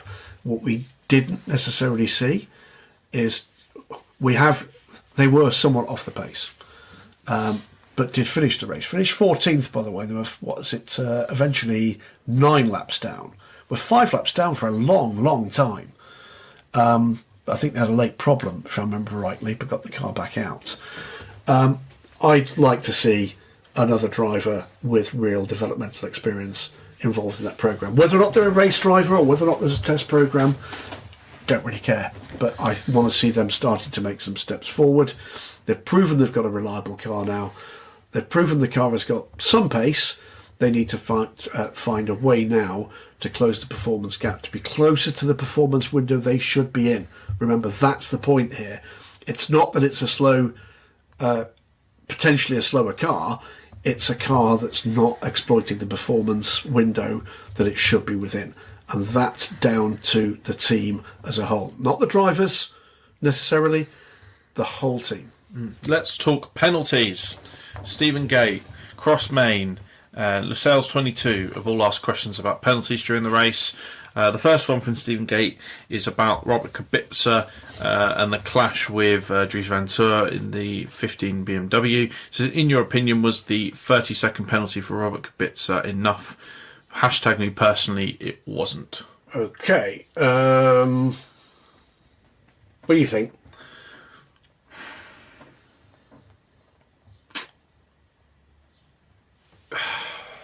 I'd like to know whether or not race control had access to Robert's radio message that we heard on broadcast that expressed his frustration with Dries Van Toor. It's a really difficult one, that incident. Well, here's the point. It's a really difficult The principle is this. The principle is this. That you should not be punishing the consequence, you should be punishing the act. Okay? Yes. So that, first and foremost, rather evens the kind of the debate a little. Okay, same principle that it operates in law. Actually, you should be punishing the act and not the consequence. Although there is always an aspect of that. It was pretty damn bad, is the straight answer. And pretty clearly, Robert was frustrated with the actions of Dries Van Toor. By the way, if you want to hear Dries's point of view on this one, they're on the Limit podcast, over the Limit podcast, with his brother, which we listened to on the way home from Le Mans, was quite an eye-opener in terms of his take on it. The other quick thing to say, by the way, is if you do have an opinion on this, and a lot of people do, express it politely, express it with respect. Don't go onto social media and be a dick about it, because ultimately it's not you. You're not the people making those decisions, whether or not you're at 300 kilometres an hour down the Mulsanne Straights or in race control. Get over yourselves and let this be a sport. There is absolutely no excuse whatsoever for hurling abuse, whether or not it's at Robert Kubica for the act, whether it's at Dries Van Toor for what you perceive he did or didn't do, and certainly not afterwards. Stop it. Just keep it to yourself. Why compiling in like some people do? I get it. It's instant reactions on social media. People like the attention of throwing stuff at the web. It's not an instant reaction. Quite often, this was days later. Get over yourselves. Here's the thing, ultimately, we're here on a podcast offering opinion. Ultimately, our opinion doesn't matter.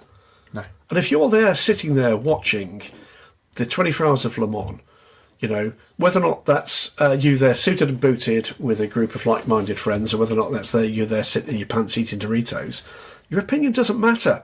It doesn't matter. And certainly your opinion is not going to be enhanced by throwing vile abuse at anybody involved in this. Stop it. It's childish, is what it is.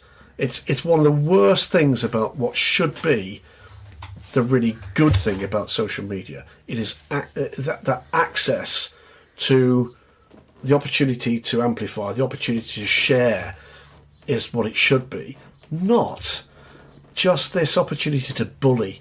And it's a hateful part of the sport. Put that aside. From what I saw with that, it looked like a driver trying to give a lesson to a driver that thought had done him bad. There's places for that. 200 miles an hour, the Mulsanne Straight is not one of them. No. The strangest thing about it is I've spoken to Robert plenty of times. I've seen him race plenty of times at this point. It just seems so out of character from him. Yeah. You know, and there's plenty of accusations out there that it was intentional, and there is the radio message that we heard and the onboard from the Porsche that they were passing and from the BMW is not kind to him in terms of the way it looked. I will say that the onboard from the Ferrari paints a slightly different picture for me. It isn't like when you see the onboard on the Ferrari, it isn't like a quick swerve. It is very drifting across the circuit, but it does look different from different angles. But it was different from Robert Kubica. Just don't expect that to him. Was it because he had a legitimate shot of winning that race and that 83 was having such a good run that he just saw red mist? But you'd have liked to have thought that, assuming what Dries Vanthoor has said is true, and you know, there's no reason to not believe Dries. His reputation speaks for itself in terms of what he's like as a person. The fact that Robert hasn't reached out for him, at least at the point of the recording of that podcast, and there wasn't a conversation afterwards, really surprised me. I don't understand. That is disappointing. I'd like to hear Robert's side of this, because it just feels... He might have been told not to. He might have been told not to engage. He might have been told that. But it's disappointing. It just feels to hear weird. that. For me, the second guess, what difference would it have made? Should Robert Kubica have had a 60-second stop? Should he have been removed from the race? You know, we've seen that happen in the past. Again, not my call. And by the way, I've not got the facility that they do have. To give you an idea of the kind of things they do have the facility to do in the stewards' room at Le Mans, they have a GPS system that can show them precisely what a car did. Precisely what a car did. And what do I mean by that? They've not just got our in-car cameras in both cars or the TV from trackside. They've got systems within those cars that they can basically say, well, here's what you did. Here's what happened. Answer that question. And it is not open to debate about the accuracy or otherwise of that system. So they would have had the opportunity to look at that. They'll have had all sorts of prior examples of what happened, blah, blah, blah. It's really easy to say they put a car out of the race with damage and with potential harm to that driver by what you or I may have deemed to be either an accidental or a deliberate act. Again, we are not the rule makers. With the benefit of hindsight, did 30-second stop and hold look like the right punishment for that incident? It wasn't a good look, but I don't have access to all of the facts. Neither do you.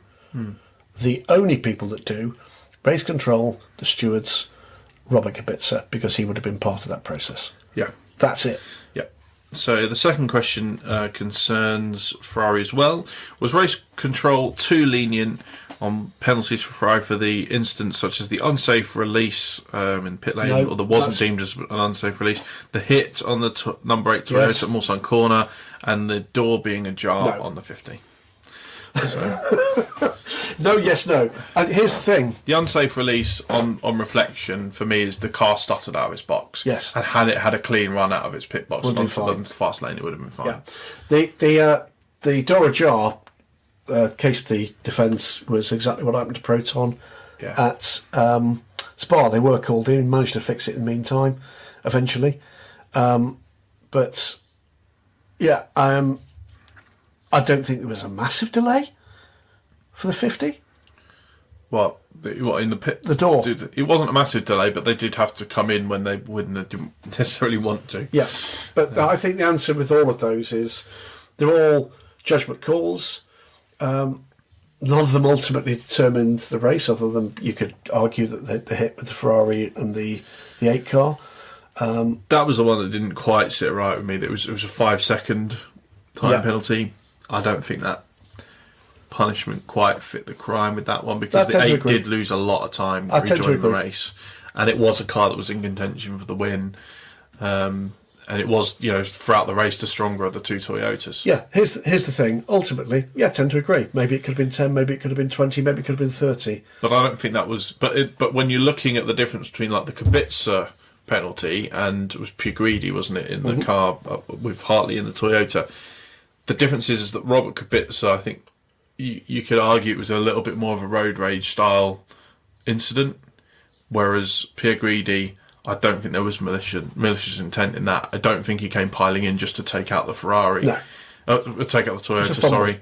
It was difficult conditions. He dived at the inside. It was a mistimed challenge. Let's crack on with a few more, and we're now over 90 minutes, and we need to crack in. Yeah, so let's go to the other Le Mans topic section, and we'll start again with Daniel Summerskill. He says, what do you think we'll see the Bronze Jesus Ben Keating back at Le Mans next season? It was a really tough one for him, wasn't it? It was, but don't ever take a forward view based on a driver's emotional response after a bad race. And he did have a very bad race. Pretty clear he doesn't like the P2 car in its form that it competed at Le Mans. It's not unusual in that. It is a fundamentally more tricky prospect.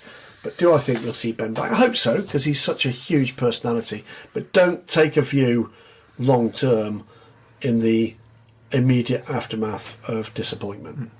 Lucas Lacasse says, do you think LMP2 can be justified as a class with it not being updated and many more LMGT3 cars and hypercars that could join the grid at Le Mans instead? I just thought it wasn't a very fun class to follow. It's the bedrock of the Pro-Am formula. And what do I mean by that? It gives drivers, Pro and Am, teams and partners the opportunity to be at the biggest race in the world. It was an odd race this time, but it has provided fantastic racing. You can't ignore how important that formula is for the ladder, European Le Mans Series, IMSA, and the Asia Le Mans Series. It's a bedrock for bringing people through that in a whole variety of ways make a contribution to the health of the sport at every single level. We've been through this time and time and time again, but there's a few examples. You look at TF Sports growth, Iron Lynx's growth, WRT's growth, United Autosport's growth would not be possible without that formula. And LMP3 as well in the background for very many of those teams as well. And more besides. Cool Racing, another one, emerging as being another one of these so-called super teams. So the answer is yes, I believe it should have a place at Le Mans. I believe it deserves the guarantee of the 15 at least places, 16 this year. And I think that should continue for the foreseeable future. Yeah, I think it's just as important of a class now as it was when we needed 20 plus cars. It will have, but like everywhere else, for the future, it needs to be there. Yeah, it'll have good and bad races. Yeah, 100%. Adam Kopicki, apologies. Graham, awesome job in the booth again this year after another exciting 24-hour race. My question is, during the overnight red flag and safety car period when the skies dump buckets and buckets of water on the track, giving a number of stories that can be discussed about any number of cars, how do you and the other commentators decide what to talk about to fill in the time while you wait for the racing to resume? So it's a really interesting question, and thank you for that, Adam. I love what I do, and I love working with the people I get to work with, some stellar people this year on our broadcast team and all of the others that filled out the TV compound. There's a partial answer, which is I do a lot of work with TV across all the products that I commentator on the Asian Le Mans Series, European Le Mans Series, WEC and WC, are providing the briefing notes for not just our commentary teams, but all of the commentary teams now. So that is a prospect we started more formally for this season, because it's getting to be more complicated, and there's a lot of people involved in commentary that don't necessarily have the opportunity to commentate on and to view as much as I do and we do. As to how we make that determination in the moment, it's a conversation. At that stage, particularly on a safety car, it's a conversation. It's generally driven by one of two of the three commentators in the booth. The lead commentator, who on this occasion for our team was either Martin Haven, the voice of WC, David Addison, great to have Addis back, or myself, or the third commentator, who for the most part this year was me as well. So I'm there with all the notes in front of me. I've got the opportunity to be a bit more detached from the actual action and to determine some of the storylines that are emerging and just point it in that direction. So generally speaking, it is me drawing in, or Martin drawing in, Anthony Davidson, Peter Dunbreck, and Rob Bell, who was with us as well, and what a great job he did his first time at Le Mans, to just dig a little bit deeper into some of the stories that we've been talking about in this podcast so far. So generally speaking, it's experienced commentators trying to tease out something that will give us 3, 5, 10, 15 minutes worth of conversation. Last couple of questions now. Let's go with Rich Zagato. He says, "Hi guys, I just finished watching a documentary about sports journalism by Stephen A. Smith. Please drop me a DM about this, Rich, because I want to know which documentary that is. It covered the past, present and future of sports journalism. Where do you two see the sports journalism as an industry going in the future?" But you're the young gun. You're the guy who's been through that formal training in sports. I was formally trained as a journalist years ago.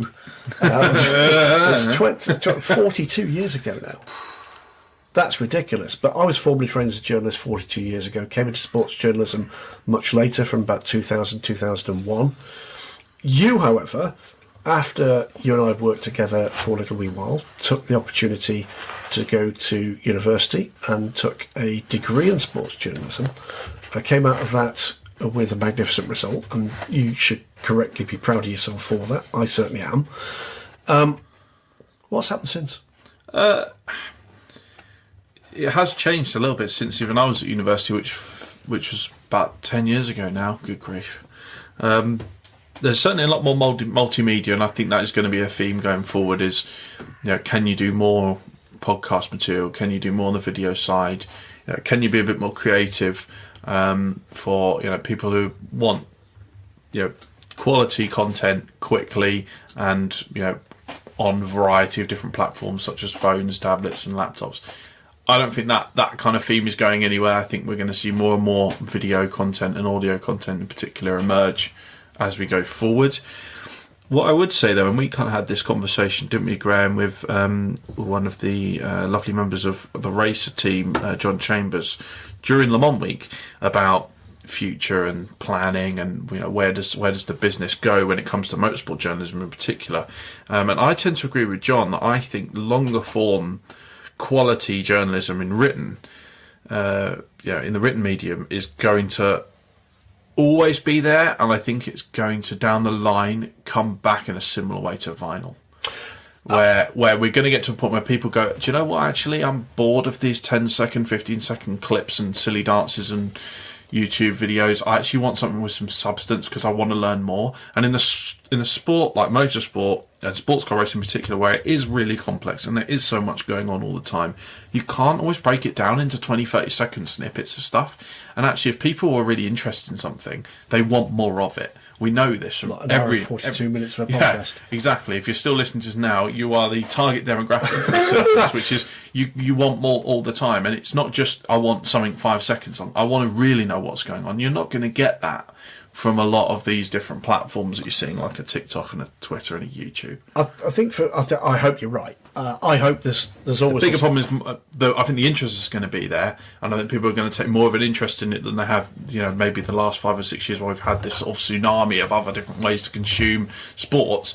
The question is, can you monetize it? That's the big problem. Absolutely right. So here's my answer. It's not dramatically different. It's why DSC exists. It's why Daily Sports Crew exists. It's why Racer exists. It's why Autosport exists. It's why all those things exist, is because people want more. I will admit to being frustrated about the dominance, or the increased dominance in recent years, of unsubstantiated opinion in the marketplace.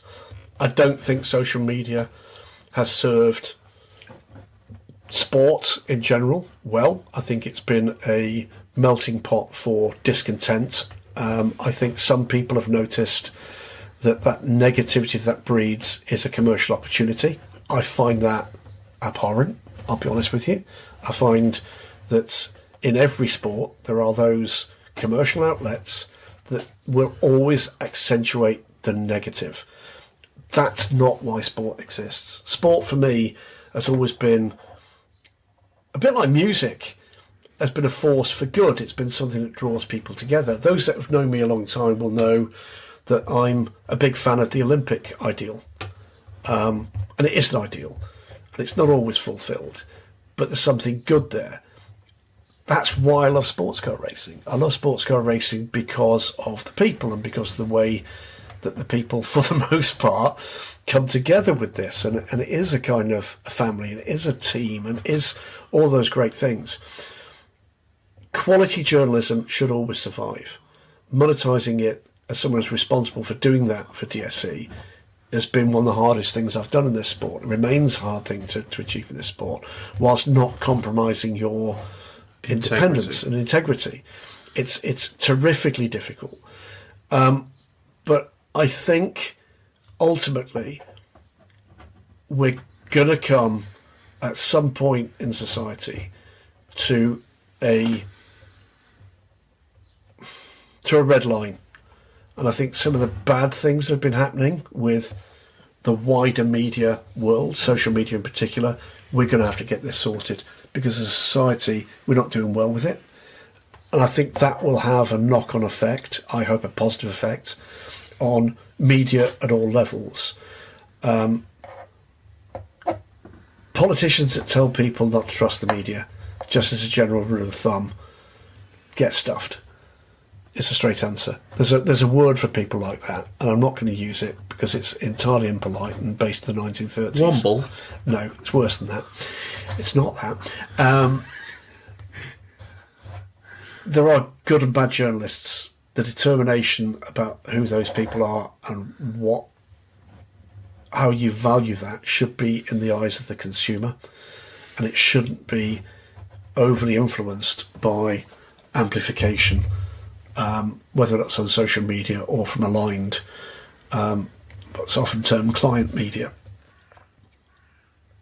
While I have any say in the tone with which we communicate, we will accentuate the constructively critical, the positive, because it's a positive thing, and with an attempt, the thing that was often written about the BBC, a organisation which I adore, is the mission to explain.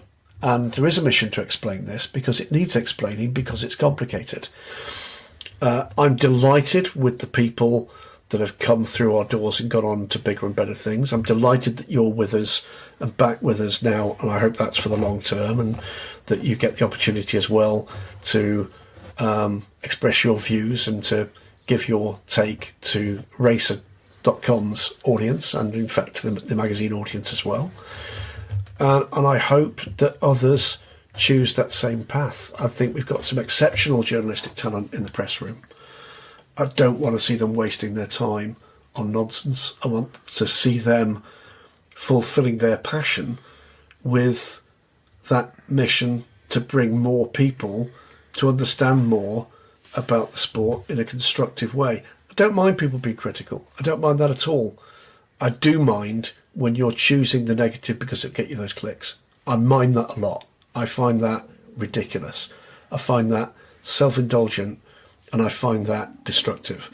And that's why, frankly, we've had 6 months have been dominated within our sport, not by how good the racing's been or how great that event was, but whether or not someone's been hit with 5 kilos. It's a nonsense. And I hope that as we finish this edition of the Week in Sports Cars and emerge from Le Mans where, frankly, BOP in its widest sense was not the issue, I hope that can now be seen as being the nonsense that it was, and that we'll all move forward and stop being obsessed by the tiny minutiae that is the value changes that are made to equal top speed. There's work that still needs to be done there to equal lap time. There's work that probably still needs to be done there, but it's not big work. The system works. It's never going to be perfect. It's never going to be perfect. Last question. 2 last questions. Steve Fall, going back to the TV bit, what do you and the team do to stay awake? Do you take any shifts? Unlike me, you managed a slight drop in the safety car overnight. Talk about the DSC team. You managed them this year. Yeah, well, we had essentially a rota of 4 of us around the table, three principally on DSC, me doing the racer stuff, and we just did shifts. We did like 2 people staying on, 2 people going to sleep for 4 hours, and then vice versa.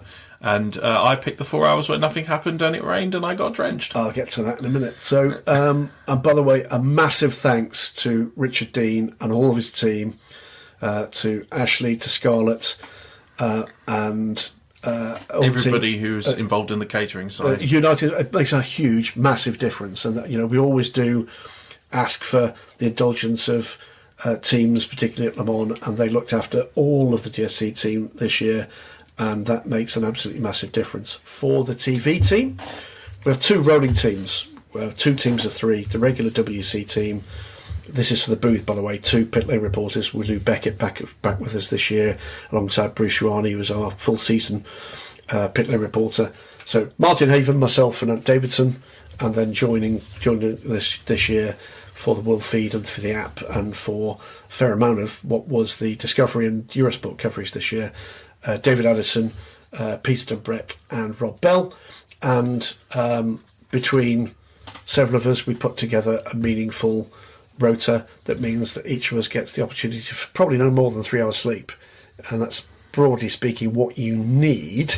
Without that it is difficult to function, but hats off once again to Martin Haven, because he does the heavy lifting on the organisational front of that and is most certainly the team leader for that team, and I'm delighted to call him a friend and a colleague. Without that organisational nous, having done it for decades, it is difficult to get to the stage where you can focus on what is often fast-moving action. I think that's a good way to finish it. Thanks so much for your time on what is a Saturday afternoon now, Stephen Kilbey. Thanks as well to Marshall Pruitt for his continued indulgence with Twisk as part of the Marshall Pruitt podcast. Thanks again to Daniel Summerskill, who turned around the questions so very excellently. And thanks, of course, as always, to our partners and our backers, our sponsors for the Weekend Sportscast, the Marshall Pruitt podcast, Pfaff Technologies, the Justice Brothers, and TorontoMotorsports.com. I've been Graham Goodwin. He has been Stephen Kilbey.